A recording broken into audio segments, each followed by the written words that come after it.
But first, I just want to bring you details of a very public spat that's just turned nasty. Donald Trump once described Elon Musk as his first buddy. So why has the billionaire made unsubstantiated claims that the US president appears in files relating to paedophile Jeffrey Epstein? There's been a lot going on in the past hour, and we've approached the White House for comment. Let's just try to start from the beginning. This is what Donald Trump said in the Oval Office this afternoon. Have a listen. He knew every aspect of this bill. He knew it better than almost anybody. And he never had a problem until right after he left. And if you saw the statements he made about me, which I'm sure you can get very easily, it's very fresh on tape, he said the most beautiful things about me. And he hasn't said bad about me personally, but I'm sure that'll be next. But I'm very disappointed in Elon. I've helped Elon a lot.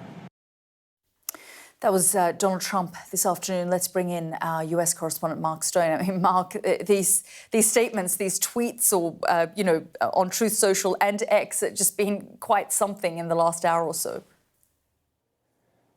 Yeah, this is utterly extraordinary. The wheels have firmly come off this relationship. We've all been wondering when it would happen, but I don't think anyone expected it to spiral quite so quickly.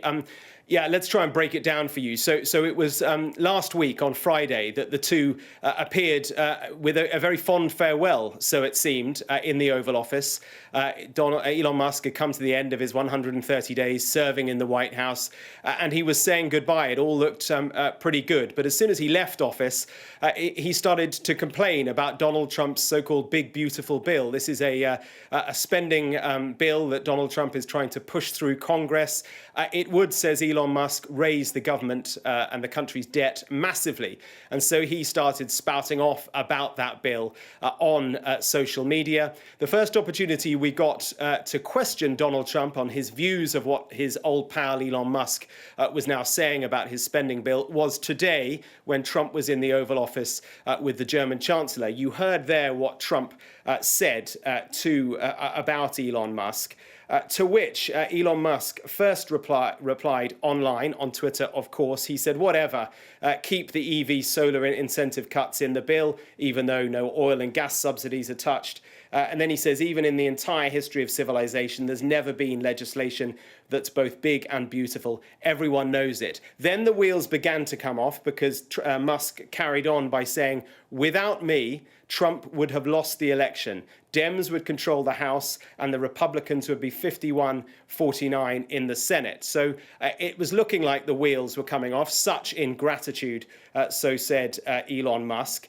Trump then replied with something that Musk clearly took as quite incendiary. Trump said the easiest way to save money in our budget, billions and billions of dollars, is to terminate Elon's governmental subsidies and contracts. I was always surprised that Biden did not do it. And then Musk, first of all, put something on X, effectively musing over whether it was time to start a new political party that represents the 80% in the middle. And then the kicker, that extraordinary allegation from Elon Musk, where he says, time to drop the really big bomb. Real Donald Trump is in the Epstein files. That is the real reason they have not been made public. Have a nice day, DJT. Now, Sky News has approached the White House for comment. I imagine pretty much every other news organization in the world will have done the same. As I speak, there is no response from the White House yet. Jeffrey Epstein, of course, died in prison in 2019. He was serving time for sexual assault and the trafficking of minors. We know that Donald Trump and Elon Musk knew each other. They were socially acquainted in the 1990s, in the 2000s as well, as indeed many people were with Jeffrey Epstein. He was a socialite in New York for many, many years.